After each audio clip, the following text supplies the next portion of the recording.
I would say the number one question I receive with regularity is not even abortion. I did not get a single abortion question yesterday at the University of Florida. Pretty amazing when you think about it. I will get marijuana a lot, and there were some guys smoking marijuana the whole time yesterday. It smelled terrible. But I will always get a question on Israel. And of course, we are America first here on this program. We are not America only. Israel is an ally. I love Israel. I treasure Israel. It's a beautiful country, not a perfect government, and not everything they've ever done is admirable or good or defensible, nor is the American government. That's not the point. But Israel as a nation is a place worth defending. Israel as a place with sovereignty and borders. And Israel shines a lot brighter when you contrast it with the barbarism and the, how do I put this? I was going to say a word I shouldn't say on radio. The disgusting behavior, that's being very sweet, the butchery of its neighbors. For anyone that has eyes to see and ears to hear and actually reads the Hadith and reads parts of the Quran, you know that conquest is an Islamic value. To submit is literally what Islam means, to make those submit.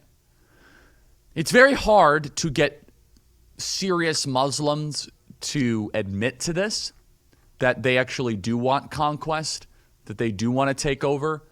Gaddafi said something similar in the late 90s, saying that we're going to take over Europe without ever having to lift a sword. So there has definitely been enough intellectual cover that said this. We've had imams in England saying they want to mount the West like a woman to be mounted and subdued. This young man, and I understand he's just a young man, I believe, though, is an embodiment of a lot of the Islamic world. Islamic has rules for how to distribute the spoils of war, including sex slaves. This is a mindset that is dominant, a worldview that is popularized in the Islamic Arab world. This video is going viral. It is worth listening to carefully. Play cut 245. If Israel laid down all of their weapons and said our military is no more, what would happen? At this point in time, I don't believe they would come to a two-state solution after everything that's gone on. No, that wasn't the question. If Israel disbanded its military, what would happen? The Palestinians would take over, but they would let the Jews. Okay. Listen, not forcefully. This is how they operate. This is how Muslims operate Islamically. They let them live under them in jizya. They tax them and they let them live, and they take that tax and give it back to them. How do you think the Ottoman Empire worked and lasted 600 years? How do you think the Golden Age of Islam lasted and it lasted for 300 years? Because this is history. So, no, I just want to make sure I understand. So they would just take over mostly peacefully?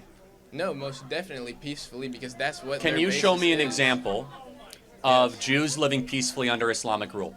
Most definitely. Where? When the Hamas had Israeli captives.